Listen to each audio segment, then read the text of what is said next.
اس مبارک ذکر میں شریک ہوتا ہے، اللہ تبارک و تعالی اس کو اس موت سے بچا لیتا ہے جس موت سے اس کے دل میں خوف ہوتا ہے۔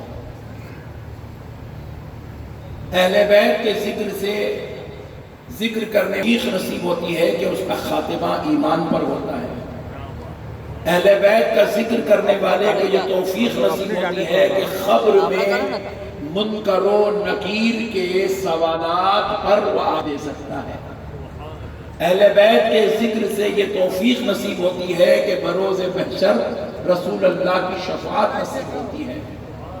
اہل بیت کے ذکر کی توفیق جس کو ہو جاتی ہے، اللہ اس کو دوزخ کی آگ سے محفوظ کرتا ہے اور جنت میں اعلیٰ درجات نصیب فرماتا ہے۔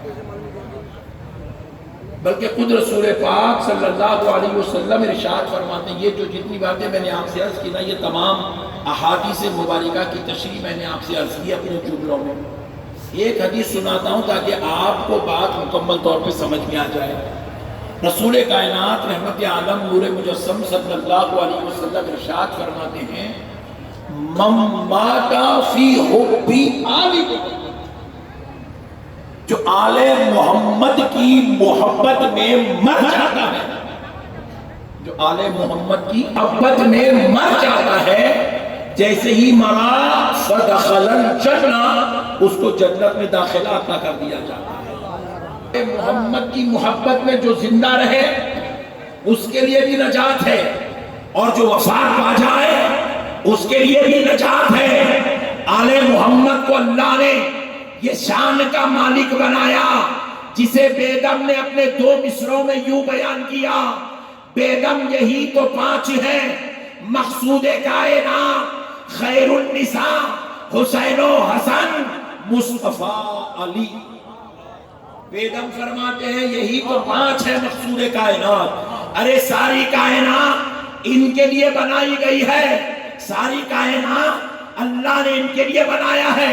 اللہ رب العزت چاہتا ہے کہ عبادت خدا کی ہو اور ذکر نبی اور آل نبی کا ہو۔ بولیے نا عبادت، ہم اہل بیت اور نبی کی عبادت نعوذ باللہ نہیں کرتے، ہم خدا کی عبادت کرتے ہیں۔ عبادت خدا کی ہو، عبادت اللہ کی ہو، رب ذوالجلال کی ہو، عبادت وحدہ لا شریک کی ہو، اور محبت نبی اور آل نبی کی ہو، ذکر نبی اور آل نبی کا ہو۔ ارے میرے پیارے دوستوں، اب ذرا اندازہ کرو کہ اللہ نے اہل بیت کو کیا مقام عطا فرمایا، کیا عزت عطا فرمائی، کیا رتبے عطا فرمائے ہیں کہ دیکھو معزز سامعین کرام، اللہ رب العزت نے اس شان کا مالک بنایا ہے۔ اب جو مسئلہ سمجھانے جا رہا ہوں آپ وہ بات سمجھ جائیں گے، اللہ کی قسم آپ کو اہل بیت کا مقام سمجھ میں آئے گا، ان کی شان ان کی رفعت سمجھ میں آئے گی کہ دیکھو نماز ہم پڑھتے ہیں، عبادت خدا کی ہے۔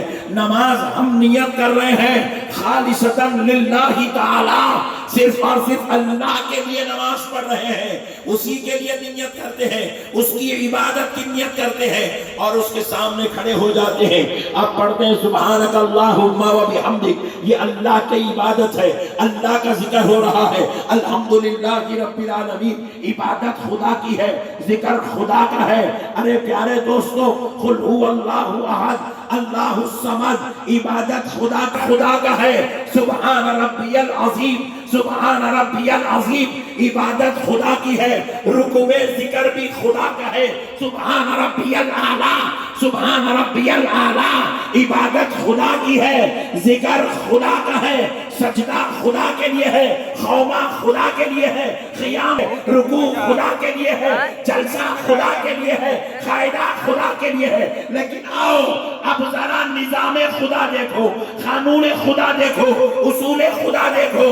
اب تک عبادت خدا کی ہے اور آگے بھی عبادت خدا کی ہے، مگر ذکر بدل رہا ہے، ذکر بدل رہا ہے۔